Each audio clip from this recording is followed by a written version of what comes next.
Hello friends, welcome to bright words academy. So friends, आज के video में हम लोग पोइट्री सेक्शन में ऑल पोइट्स हैं उनका हम लोग रिवीजन करेंगे। ऑल पोइट्स हैं, उनके वर्क जो भी हमारे एलटी के सिलेबस में लगे हुए हैं उनके वर्क की समरी देखेंगे एंड किस ईयर में वो आया है, किस एरा से वो पोइट बिलोंग करते हैं एंड मीन्स आपका फुल रिवीजन होने वाला है आपकी इस पोइट्री सेक्शन का। तो बहुत ही इंपॉर्टेंट क्लास होने वाली है आपके लिए। एक क्विक रिवीजन है आपके लिए। इस वीडियो को हम लोग 2 पार्ट्स में लेके आएंगे। हाफ पोइट्स आपके इस पार्ट में रहेगा पार्ट 1 में, एंड हाफ पोइट्स जो रहेंगे उनके विषय में नेक्स्ट पार्ट में लेके आएंगे। तो आपको रिवीजन भी बहुत अच्छे से हो जाएगा। तो ये बहुत ही इंपॉर्टेंट क्लास होने वाली है। Quick revision all over poetry section का है। जो वर्क लगे हुए हैं सिलेबस में उसकी समरी है एंड मेन थीम्स है, क्या किस थीम्स पर डिपेंड है आपके वर्क्स, एंड एरा जानेंगे, ईयर्स जानेंगे एंड किस पोइट का क्या वर्क है। बहुत ही अच्छे से रिवीजन होगा। प्रैक्टिस भी हमारी चैनल पर चल रही है। हमने topic wise drama section complete कर दिया है जिसके एमसीक्यूज की प्रैक्टिस है आपकी। अब हम ये पोइट्री सेक्शन के इन दोनों पार्ट का रिवीजन करा के फिर हम पोइट्री सेक्शन पर प्रैक्टिस लेके आएंगे। ऑल मिसलेनियस की भी हमने स्टार्ट कर दी है। एक आया है अभी पार्ट हम जिसमें आपका हमें अच्छा रिस्पांस मिला है। हम नेक्स्ट पार्ट भी लेकर आएंगे उसका जल्द ही। तो आज हम लोग इसका करेंगे, फिर हम इसकी पोइट्री का अलग अलग टॉपिक वाइज फिर हर पोइट में भी प्रैक्टिस करेंगे।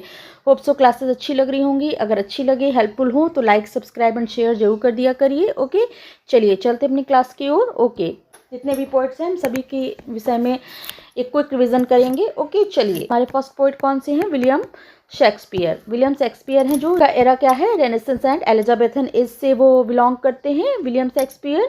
और उनका ये वर्क जो है हमारे सिलेबस में लगा हुआ है, क्या है? Sonnet 29 when in disgrace with fortune and men's eyes, जो कि आपका 1609 के अप्रॉक्सीमेटली दिया गया है। शेक्सपियर के वर्क जानते हैं, उनका आपको करेक्ट नहीं पता है उसका सन, तो अप्रॉक्सीमेटली बताया जाता है। तो यहाँ पर आपका सोनेट नंबर 29 जो कि आपका 1609 में आया है, क्या है? When in disgrace with fortune and men's eyes. Okay, तो इस टाइटल आपका है when in disgrace with fortune and men's eyes. Means क्या है? जब मैं किस्मत और लोगों की नज़रों में अपमानित होता हूँ, जो कि आपका 1609 में आया था। इसको हमने पढ़ाया भी है, सोनेट हमने दोनों पढ़ाए हैं। समरी इसकी देखते हैं। In the sonnet, Shakespeare presents the speaker in a state of deep personal despair, feels rejected by society and cursed by bad fortune. Isolated and unhappy, he envies other men who are more talented, respected, and successful. His dissatisfaction make him curse his fate and even questions his own worth. However, a dramatic change occurs when he thinks of his beloved. Mere thought, love lifts his spirit and fills him with joy. His sorrow disappears completely and he feels richer than kings. तो यहाँ पर क्या कह रहे हैं? Sonnet में Shakespeare जो है वो स्पीकर को बहुत ज़्यादा व्यक्तिगत निराशा की स्थिति में प्रेजेंट कर रहे हैं। वो समाज द्वारा जो ठुकराया हुआ एक बुरी किस्मत से शापित अपने आप को महसूस करते हैं। हमारा स्पीकर है वो दूसरे पुरुषों से यहाँ पर ईर्ष्या करता है जो ज़्यादा प्रतिभाशाली और सम्मानित और सफल हैं, डिससेटिस्फाइड होते हैं और असंतुष्ट रहते हैं। उसे अपनी किस्मत को कोसने और यहाँ तक कि अपनी कीमत पर सवाल उठाने पर मजबूर कर देते हैं कि मैं ऐसा क्यों नहीं हूँ, सबके पास सब कुछ है, मेरे पास क्यों नहीं। तो बहुत निराशावादी यहाँ पर स्टार्टिंग में दिखाया गया है। हालांकि बाद में क्या होता है, जब वह अपनी प्रेमिका के बारे में सोचते हैं तो एक नाटकीय बदलाव आता है। एक मन प्यार का जो सिर्फ ख्याल ही होता है वो ही उनके मन को ऊपर उठा देता है। जो इतने ज़्यादा निराश से थे तो वो उनका जो थॉट्स है उनकी अचानक से उठ जाती है और उसे खुशी से भर देती है। उसका दुख पूरी तरह से गायब हो जाता है और वह दुख खुद को राजाओं जैसे भी ज़्यादा अमीर महसूस करने लगता है। मीन्स अपने प्रेमिका को याद करते हुए भी जो उनकी निराशावादी थॉट्स थी वो बिल्कुल गायब हो जाती है और वो राजा से भी ज़्यादा अपने आप को अमीर महसूस करने लगता है।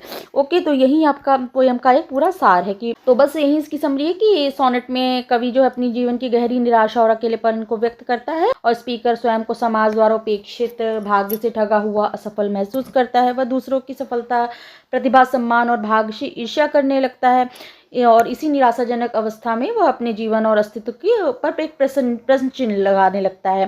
लेकिन क्या होता है, जब कविता में प्रेमिका को स्मरण करता है, याद करता है, तो प्रेम की केवल उसकी जो याद ही है, स्मृति ही है, वही उसकी आत्मा को आनंद से भर देती है और उसका दुख जो है गायब हो जाता है, समाप्त हो जाता है और वह स्वयं राजाओं से भी अधिक समृद्ध अनुभव करने लगता है। ओके, ये थी आपकी सोनेट नंबर 29 की ही समरी। थीम क्या है? The poem emphasizes the redemptive power of love which can transform misery into happiness. Theme क्या है?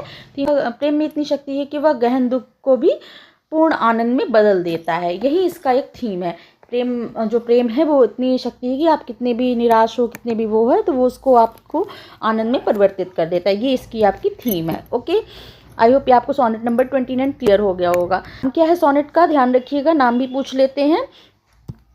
क्या है? When in disgrace with fortune and men's eyes. और ये आपकी रेनेसेंस एलिजाबेथ की है, विलियम शेक्सपियर की है 1609 में जो कि आई थी। ये इंपॉर्टेंट पॉइंट्स हो गए। चलिए नेक्स्ट सोनेट पर आते हैं। इनका ये भी आपका एलटीए के सिलेबस में ही लगा है।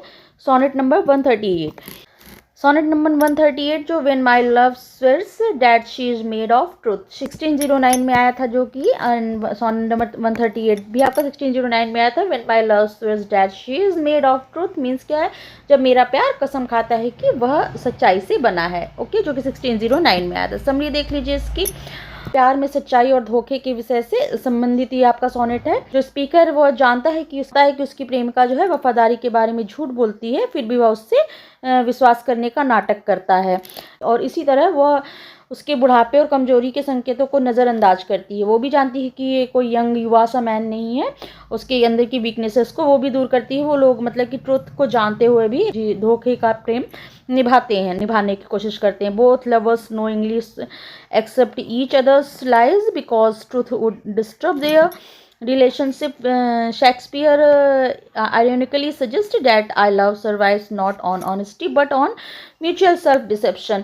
तो दोनों प्रेमी जानबूझकर एक दूसरे के झूठ को स्वीकार करते हैं क्योंकि सच्चाई उनके रिश्ते को खराब कर देगी। ओके, इसीलिए वो लोग जानते हुए भी उस रिश्ते को निभाते हैं। ओके, तो इसका थीम भी यहाँ पर देख लीजिए। The poem reflects the realism and psychological depth of Shakespeare's love poet.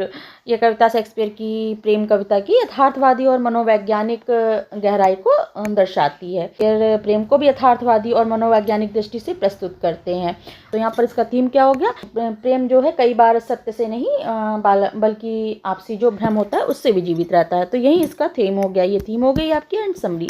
बस इसमें क्या है? प्रेम को यथार्थवादी और मनोवैज्ञानिक दृष्टि से प्रस्तुत कर रहे हैं यहाँ पर। ओके, तो यहाँ पर आपका ये हो गया शेक्सपियर का। अब हम जॉन मिल्टन पर आते हैं। ये सारे पोइट्स आपके सिलेबस में लगे हुए हैं। जॉन मिल्टन जो आपके प्यूरिटन एज के थे।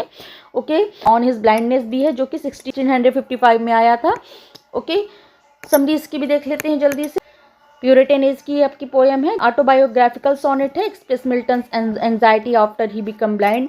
ब्लाइंड होने के बाद जो उनकी एंजाइटी रहती है, मिल्टन की अंधेपन के बाद जो उनकी लेकर चिंतित रहते हैं, उसको दिखाता है सोनेट।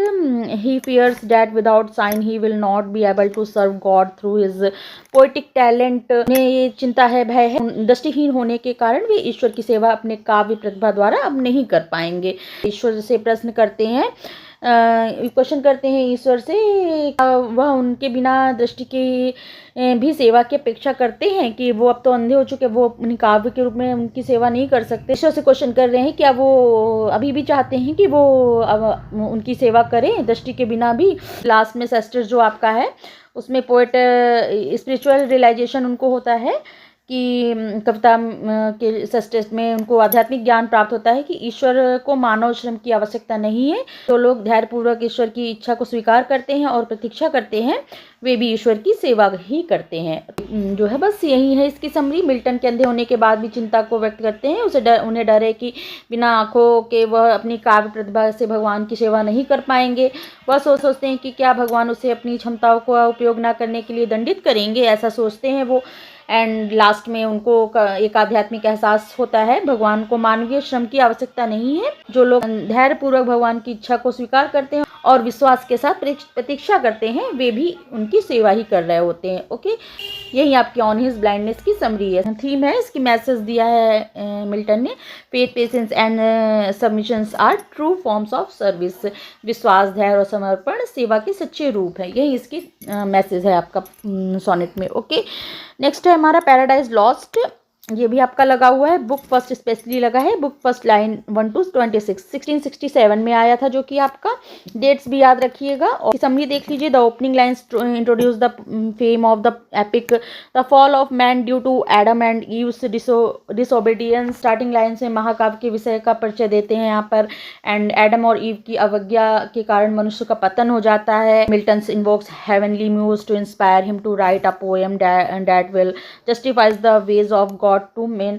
एंड मिल्टन ने जो म्यूज़ हैं, हेवनली म्यूज़ हैं, उनका आह्वान करते हैं ताकि वे उन्हें एक ऐसी कविता लिखने के लिए प्रेरित करें जो मनुष्यों के प्रति ईश्वर के तरीकों को सही ठहराए। ओके, ये जो पार्ट, ये बुक फर्स्ट जो है आपकी, वो महाकाव्य एपिक की नैतिक और धार्मिक ढांचा स्थापित करता है जो स्वतंत्र इच्छा, आज्ञाकारिता, पाप और मुक्ति पर केंद्रित है। तो यहाँ पर मिल्टन महाकाव्य का उन उद्देश्य स्पष्ट करते हैं। आदम और ईव के पतन के कारण मानव जाति का पतन हो गया।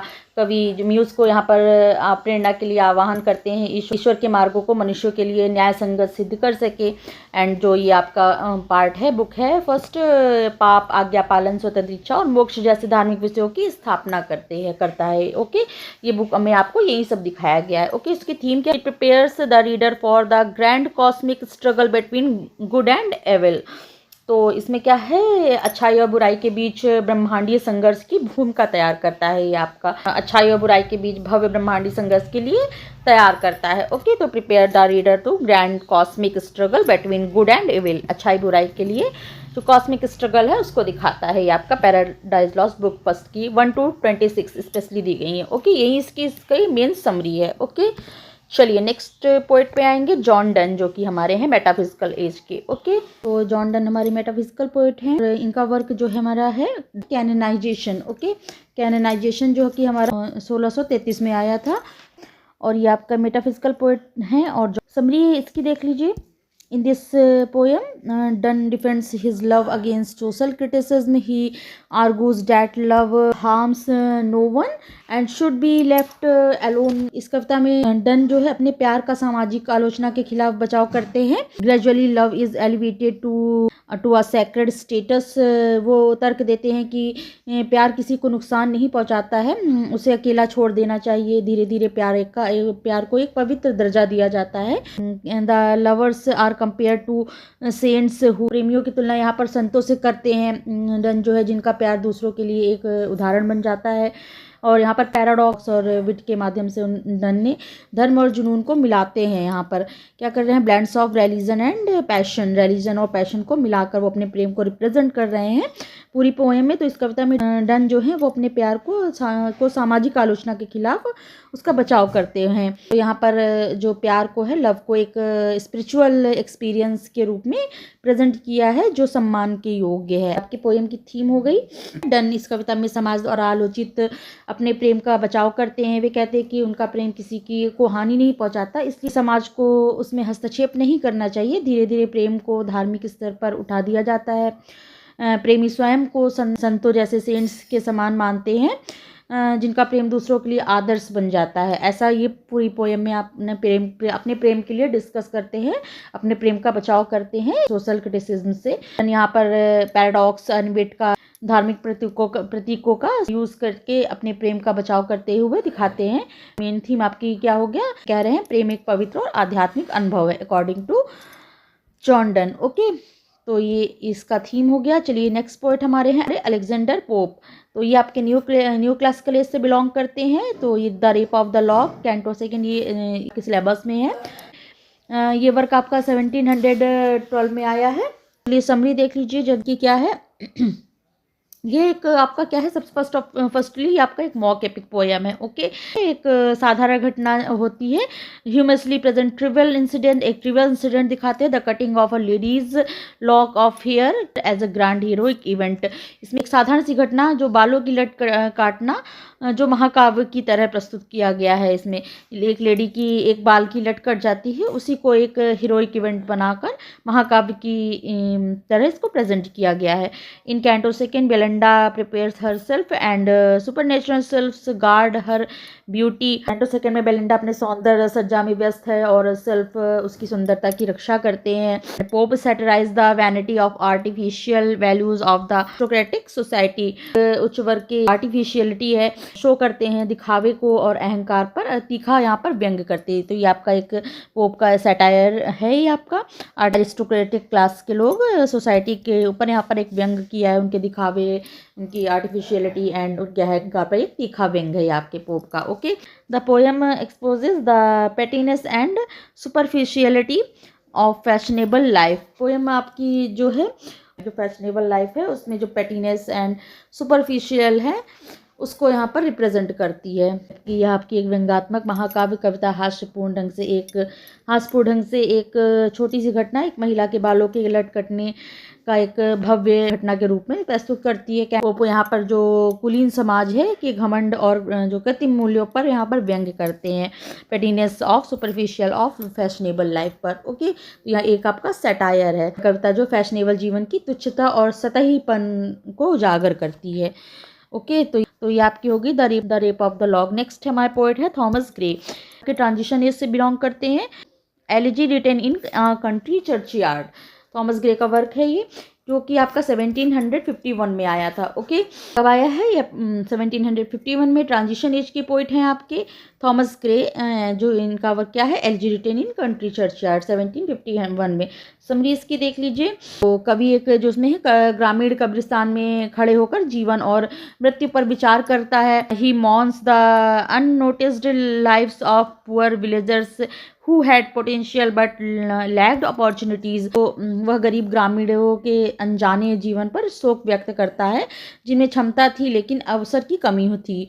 तो पोएट मॉर्न कर रहे हैं जो पुअर विलेजर्स हैं, उनके अंदर जो पोटेंशियल तो बहुत है बट लैक्ड ऑफ अपॉर्चुनिटी, पर उनको अवसर की हमेशा कमी रही है। Gray emphasizes that death comes equally to all rich और poor.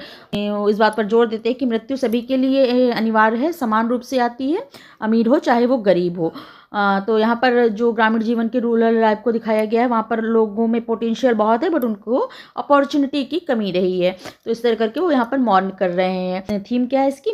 Human mortality, lost potential and dignity of common people. तो इसकी थीम है human mortality, lost potential and dignity of common people, ये इसकी मेन थीम है आपकी। Okay, तो इसमें पोएट क्या है, गांव में कब्रिस्तान में खड़े होकर जीवन और मृत्यु पर चिंतन करते हैं। वह साधारण ग्रामीणों के जीवन पर शोक व्यक्त करते हैं जिनमें प्रतिभा थी लेकिन अवसर नहीं मिला जिनको। कविता बताती है कि मृत्यु अमीर गरीब सभी के लिए समान है, सभी के लिए अनिवार्य है, सभी को आनी है, बट उनके अंदर पोटेंशियल होते हुए भी उनको अवसर का हमेशा कमी रही। तो आपका थीम इसकी मेन है मानव जीवन की नश्वरता और सामान्य लोगों की गरिमा को दिखा रहे हैं। Human mortality, loss potential and dignity of common people, this is the theme of the elegy written in country churchyard. Okay, चलिए नेक्स्ट हमारे है विलियम वर्ड्सवर्थ। विलियम वर्ड्सवर्थ है हमारे, ये आपके रोमांटिक एज से बिलोंग करते हैं। लिरिकल बैलेट के साथ ही हमारे रोमांटिक एरा की स्टार्टिंग हुई है। ओके, टिंटरनबे 1798 में आपका वर्क आया है जो कि लिरिकल बैलेट में आपका था। एंड इसी के साथ ही आपके रोमांटिक एज की स्टार्टिंग हो जाती है 1798 से। ओके, रोमांटिक एज आपका यहीं से आपका स्टार्ट हो जाता है। विलियम वर्ड्सवर्थ जो कि हमारे रोमांटिक एज के एक प्रोमिनेंट पोइट हैं। ओके, चलिए समरी देख लीजिए। टिंटरनबे के क्वेश्चन आंसर हमने करवाए हुए MCQs हैं हमारे चैनल की प्लेलिस्ट में, देख सकते हैं आप। तो समरी है इसकी, चलिए देख लेते हैं। Wordsworth describes how nature has influenced his emotional and spiritual growth, recalls earlier visit when nature gave him physically joy and contrast them with his mature understanding where nature provides moral and spiritual guidance. तो यहाँ पर Wordsworth बताती है कि प्रकृति ने उनके मानसिक और आध्यात्मिक विकास में कैसे भूमिका निभाई है। एंड युवावस्था में प्रकृति में से शारीरिक आनंद मिला, उसकी गोद में जाकर उनको एक बहुत ही अच्छा अनुभव रहा उनका, जबकि परिपक्व अवस्था में वही प्रकृति नैतिक और आध्यात्मिक मार्गदर्शन देती है। प्रकृति मानव जीवन का उपचारक और शिक्षक है। कवि आधुनिक भौतिकवादी की आलोचना करता है। मनुष्य धन और उपभोग में इतना उलझ गया है कि उसने प्रकृति से संबंध तोड़ लिया है। तो इसमें वर्ड्सवर्थ बताती है कि प्रकृति ने उनके भावनात्मक और आध्यात्मिक विकास को कैसे प्रभावित किया। वह पिछली यात्राओं को याद करते हैं जब प्रकृति ने उन्हें शारीरिक आनंद दिया और उनकी तुलना अपनी परिपक्व समझ से करते हैं। जहाँ प्रकृति नैतिक और आध्यात्मिक मार्गदर्शन प्रदान करती है। थीम है nature is shown as a healing and shaping force in human life. प्रकृति को मानव जीवन में एक उपचारक और आकार देने वाली शक्ति के रूप में दिखाया गया है। Shaping force in human life को शेप करती है and shown as a healing, और हील करती है ह्यूमन लाइफ को। Nature is shown as a उपचारक बताया है इसमें। ओके, तो ये थी 393, बहुत अच्छी पोएम है। ओके, चलिए नेक्स्ट पोएम यही वर्ड्सवर्थ की है। The word is too much with us, 1807 में आई है, जो कि आपकी the word is too much with us.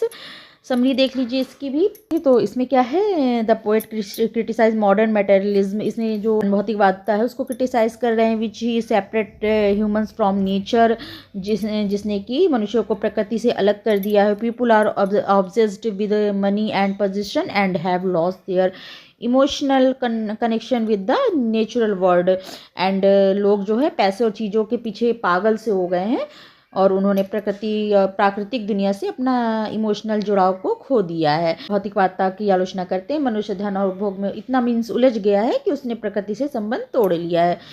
The theme क्या है इसमें, थीम बता रहे हैं, the poem expresses romantic protest against industrial civilization. औद्योगिक सभ्यता ने मानवता को प्रकृति से दूर कर दिया है। यहाँ पर ये इसकी मेन थीम है। जो औद्योगिकपन है, जो औद्योगिक सभ्यता है, ये सब चीज़ों ने मनुष्य जो है इतना पैसों रुपया मेटेरियलिज्म में इतना उलझ चुका है कि वो प्रकृति से बहुत ज़्यादा दूर होता चला जा रहा है। ओके, तो ये थी इसकी word is too much with अस की 1807 में जो कि आया है। नेक्स्ट पोएट है हमारे P B. Shelley. Okay, P B. Shelley हमारे रोमांटिक इसके पोएट हैं। Ode to the west wind, जो कि आपका इनका वर्क लगा है 1819 में जो कि आया है। ओके, 1819 में ode to the west wind, ये भी आपकी रोमांटिक इसकी ही पोएम है। तो समरी क्या है इसकी, इसमें क्या करें, the west wind symbolises both destruction and renewal. पश्चिमी पवन जो है विनाश और पुनर्जन्म दोनों को का प्रतीक है। जो द वेस्ट विंड है उसको पोएट जो है शैली बताते हैं कि वो विनाश और पुनर्जन्म दोनों का ही प्रतीक है। डिस्ट्रक्शन और रिन्यूअल दोनों का ही ये आपको दिखाती है। वेस्ट विंड जो है वो सिम्बलाइज करती है दोनों को ही। Shelley appeals to the wind spread his ideas across the world like fallen leaves. Shelley चाहते हैं कि उनकी क्रांतिकारी विचारधारा भी पवन की तरह फैले। जो रिवोल्यूशनरी पोएट थे हमारे शैली, तो वो चाहते हैं जो उनकी क्रांतिकारी विचारधारा है वो भी वेस्ट विंड है उसकी तरह चारों ओर फैले।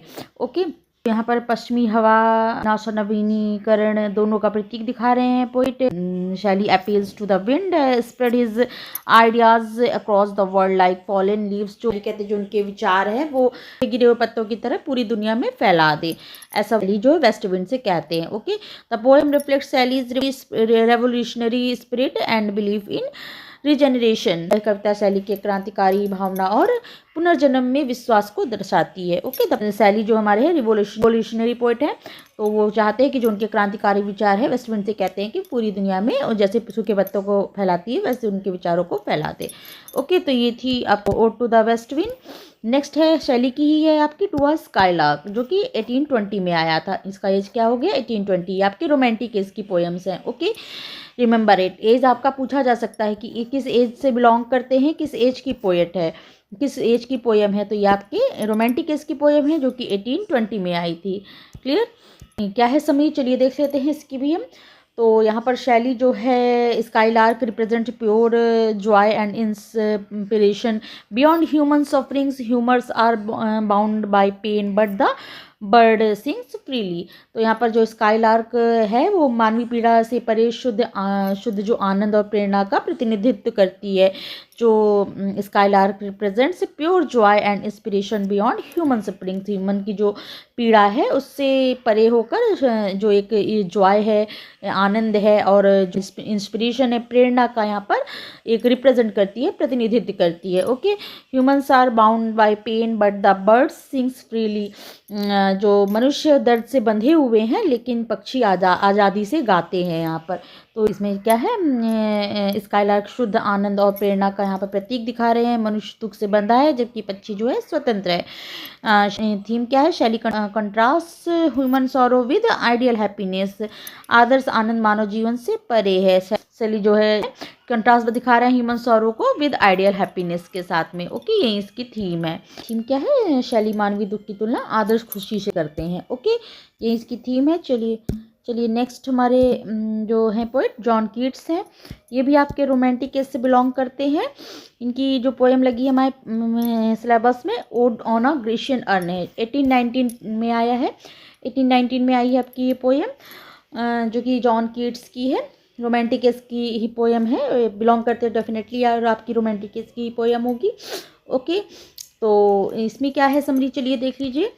Keats meditate on a ancient urn depicting frozen scenes of beauty. Art preserves moments forever, unlike human life which is temporary. तो कीट्स में एक प्राचीन कलश है, कलश पर ध्यान करते हैं जो सुंदरता के हुए दृश्यों को दर्शाता है, जो फ्रोजन सीन्स ऑफ ब्यूटी, जो इसमें जो सुंदरता है वो उनके दृश्यों को दिखाते हैं। इसमें क्या कह रहे हैं, कला जो है क्षणों को हमेशा के लिए संरक्षित करती है, इंसानी जीवन के विपरीत जो अस्थायी है। मीन्स क्या है, all preserves moments forever unlike human life which is temporary. Human की लाइफ टेम्परेरी है, पर जो इसमें कला बनी है वो हमेशा के लिए संरक्षित रहेगी। जो भी सीन्स बने हैं वो हमेशा के लिए रहेंगे, वो अब उससे नहीं होंगे। जिस स्टेज में है उसी स्टेज में बने रहेंगे।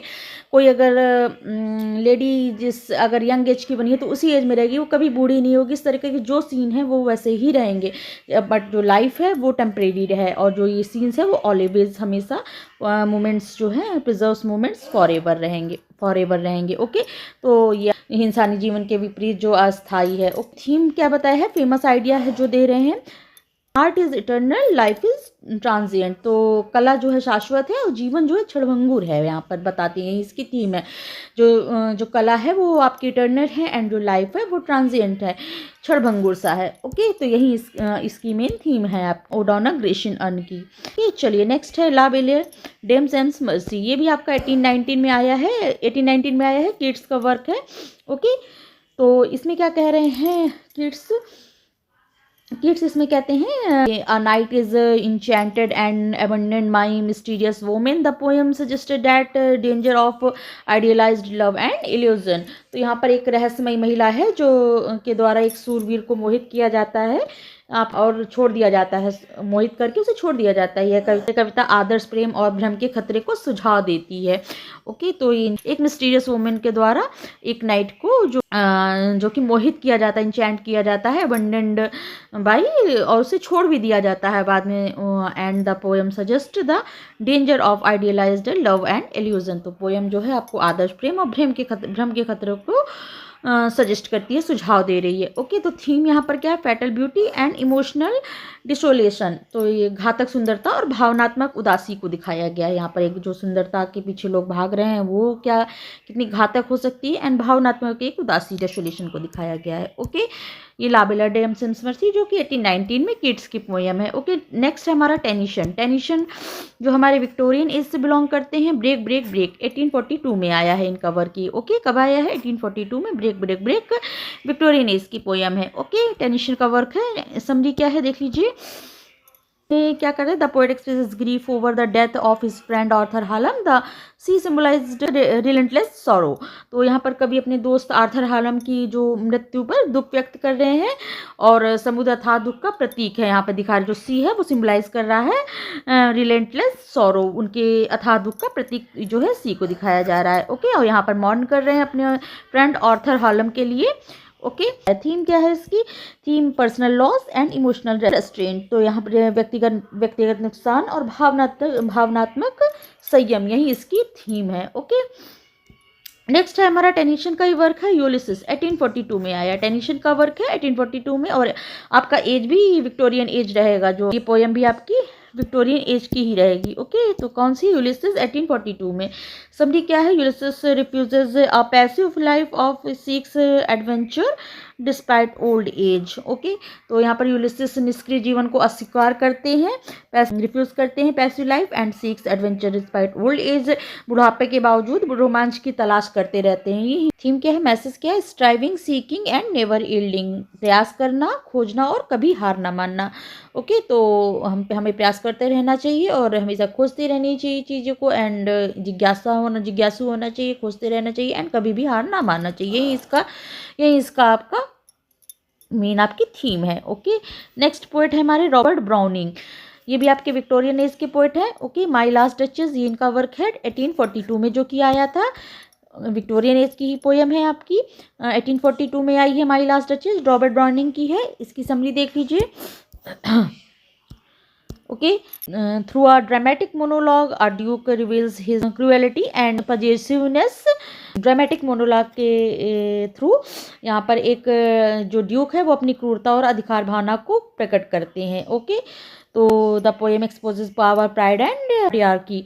तो ये कविता शक्ति, गर्व और पितृसत्ता को उजागर करती है। ओके, यहाँ पर ड्यूक का अहंकार और क्रूरता उजागर करता है ये हमारी poem. Duke reveals his cruelty and possessiveness, okay, through dramatic monologue. The poem exposes power, pride and patriarchy. तो हो जाएगी, द पोएम एक्सपोजेस, ये कविता शक्ति, गर्व और पितृसत्ता का उजागर करती है। नेक्स्ट हमारा है प्रोस्पाइस, 1864 में आया है। ये भी आपका रॉबर्ट ब्राउनिंग का ही वर्क है, 1864 में जो कि आया है। Browning faces death fearlessly seeing it as a reunion with his wife।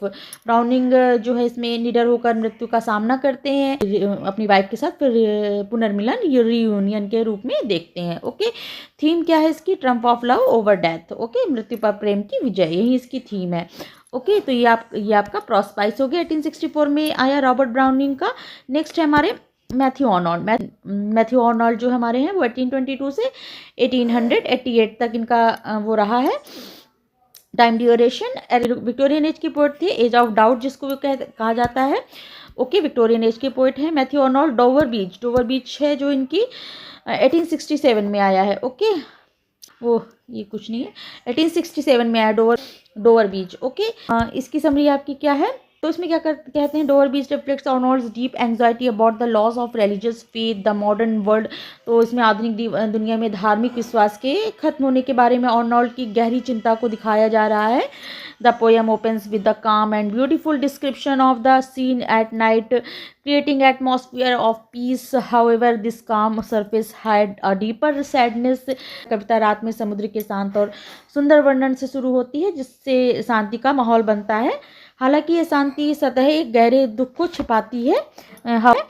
And Arnold hears the sound of the waves and associates it with human sufferings throughout history, specially recalling Sophocles who also heard this it and note and sadness. Arnold लहरों की आवाज़ सुनते हैं और इसे पूरी इतिहास से इंसानी दुख से जोड़ते हैं, खासकर सोफोक्लिस को याद करते हैं जिन्होंने भी उदासी की है, शाश्वत धुन सुनी थी। ओके, रिकॉलिंग सोफोकल्स को रिकॉल करते हैं एंड जिन्होंने उदासी किए है, जो इटर्नल नोट ऑफ सैडनेस को सुना था, सोफोकल्स की याद कर रहे हैं पोएम में। And the central main point है, ये सब याद देखने होंगे कि किसको रिकॉल करते हैं। The central metaphor of the poem is sea of faith which once surrounded the world like a protective girdle but no retreating. The symbolizes the decline of religious belief due to scientific progress of rationalism। कविता का मुख्य रूप जो है विश्वास का सागर, sea of faith, विश्वास का सागर हो गया जिसने कभी दुनिया को एक सुरक्षा कवच की तरह घेरा हुआ है। Surrounded the word like protective गिर्डल, तो मतलब सुरक्षा कवच की तरह घेरा हुआ है पूरी दुनिया को, क्या है, सी ऑफ फेथ बताया जा रहा है, विश्वास का सागर जो है। बट इज नाउ रिट्रीटिंग, लेकिन अब वह पीछे हट रहा है। क्यों हट रहा है, वैज्ञानिक प्रगति और तर्कवाद के कारण धार्मिक विश्वास में अब गिरावट का प्रतीक दिखा रहे हैं। ओके, तो यह पीछे हट रहा है, बता रहे हैं। In a world that has lost faith, moral certainty and spiritual values, Arnold urge human beings to remain true to one another. Love, sincerity and mutual loyalty are presented as the only source of stability in otherwise chaotic and confusing world। तो ऐसी दुनिया में जिसने विश्वास, नैतिक निश्चिंतता और आध्यात्मिक मूल्यों को खो दिया हो। आर्नोल्ड इंसानों से एक दूसरे के प्रति सच्चे रहने का आग्रह करते हैं। नैतिक निश्चितता और आध्यात्मिक विश्वास, आध्यात्मिक मूल्यों को खो दिया ऐसी दुनिया में जिसने ये सब चीज़ें खो दी हैं। आर्नोल्ड इंसानों से एक दूसरे के प्रति सच्चे रहने का आग्रह करते हैं। ईमानदारी और आपसी वफादारी को एक अराजक और भ्रमित दुनिया में स्थिरता के एकमात्र स्रोत के रूप में प्रस्तुत किया गया है। ओके, तो ये था इसका समरी कि तो इसकी थीम क्या है देख लीजिए। Loss of faith, spiritual uncertainty, need for human love. विश्वास की हानि हो गई है, आध्यात्मिक अनिश्चितता हो गई है, मानवीय प्रेम की आवश्यकता है। तो यही इसकी मेन थीम है, जिससे कि हमारे आर्नोल्ड बहुत दुखी हैं, डिस्पेयर हैं। लॉस ऑफ फेथ हो गया, विश्वास का पतन हो चुका है। स्पिरिचुअल अनसर्टेनिटी हो गई, आध्यात्मिक कोई अनिश्चितता नहीं है। Need of for human love, मानवीय प्रेम की आवश्यकता है। तो यही इसका मेन आपका थीम है। ओके, ये थी इसकी समरी। मेमोरियल वर्सेस, ये भी आपका मैथ्यू आर्नोल्ड का ही है, 1850 में आया था। जल्दी से इसकी भी समरी देख लेते हैं। चलिए, elegiac poem was written on the death of William Wordsworth. Okay, elegiac poem है, विलियम वर्ड्सवर्थ की डेथ पर लिखी गई। Arnold praises Wordsworth as a great poet who restored faith in natural values during a troubled age. Okay, तो यहाँ पर ये शोकगीत है, विलियम वर्ड्सवर्थ लिखा। आर्नोल्ड वर्ड्सवर्थ की एक महान कवि के रूप में प्रशंसा करते हैं, जिन्होंने परेशान दौर में प्रकृति और नैतिक मूल्यों में विश्वास बहाल किया है, विश्वास को उजागर किया है। Okay, Arnold contrasts Wordsworth's calm, healing poetry with the emotional troubleness and earlier romantic poets like Byron and Shelley. He suggests that Wordsworth provided guidance and consolation when society was confused and restless. Arnold Wordsworth की शांत सुकून देने वाली कविता की तुलना Byron और शैली जैसे पहले के रोमांटिक कवियों की भावनात्मक उथल पुथल से करते हैं। बायरन और शैली की जो पहले जो रोमांटिक कवियों की भावनात्मक जो उथल पुथल थी उससे कंपेयर करते हैं शांत सुकून देने वाली वर्ड्सवर्थ की पोएम को। एंड वो सुझाव देते हैं कि जब समाज भ्रमित और बेचैन था तब वर्ड्सवर्थ ने मार्गदर्शन और सांत्वना प्रदान की है। सोसाइटी जब कंफ्यूज थी, रेस्टलेस थी, तो Wordsworth provided guidance and consolation. Okay, जो उनकी पोएम है बहुत ही ज़्यादा गाइडेंस एंड कंसोलेशन देती हैं। The poem also reflects Arnold believe that poetry has a moral and spiritual function. Wordsworth is seen as a teacher and guide whose influence will continue even after his death है। ये कविता Arnold के विश्वास को भी दिखाती है, दर्शाती है कि कविता का एक नैतिक और आध्यात्मिक कार्य होता है। वर्ड्सवर्थ को एक शिक्षक और मार्गदर्शक के रूप में देखा जाता है, जिनका प्रभाव उनकी मृत्यु के बाद भी जारी रहेगा। ओके, रिफ्लेक्ट्स आर्नोल्ड्स बिलीफ को दिखा रही है। Poetry has moral and spiritual function होती है, नैतिक और आध्यात्मिक कार्य होता है पोएम का। Wordsworth is seen out as a teacher and guide whose influence will continue even after his death. और वर्ड्सवर्थ का एक शिक्षक के उसमें दिखा रहे हैं, मार्गदर्शक के रूप में दिखा जाता है, जिनका प्रभाव उनकी मृत्यु के बाद भी जारी रहेगा। ठीक, तो इसकी थीम देख लीजिए। थीम है इसकी role of the poet, moral power of poetry, tribute of Wordsworth. ये इसकी थीम है, कवि की भूमिका है, जो पोएट का जो रोल है वो दिखा रहे हैं। And moral power of poetry, कविता की नैतिक शक्ति को दिखाते हैं। ट्रिब्यूट टू वर्ड्सवर्थ को श्रद्धांजलि दी है, ट्रिब्यूट किया है। यही इस पोएम का मेन थीम है। Okay, WB Yeats। चलिए फ्रेंड्स, इतना ही करते हैं, फिर हम इसके नेक्स्ट पार्ट में और भी जो पोएट्स हैं उनको डिस्कस करेंगे। जो बच्चे हमारे और बच्चे हैं जो सिलेबस के अकॉर्डिंग, उनको हम नेक्स्ट वीडियो में डिस्कस करेंगे। आज की पोएट में इतना ही रहते हैं, नहीं क्लास लंबी हो जाएगी। ओके, नेक्स्ट पार्ट में हम और भी जितने पोएट बचे हैं उनको डिस्कस कर लेंगे। तो कैसी लगी क्लास कमेंट सेक्शन में जरूर बताइएगा। एंड अगर अच्छी लग रही हो तो चैनल को लाइक, सब्सक्राइब एंड शेयर जरूर कर दिया करिए। ओके, चलिए फ्रेंड्स, मिलते हैं नेक्स्ट क्लास में। सिलेबस में और भी जो हमारे पोएट्स हैं उनके वर्क्स को देखेंगे, उनकी समरी को डिस्कस करेंगे। तो अगर अच्छी लग रही हो तो लाइक, शेयर एंड सब्सक्राइब जरूर करिएगा।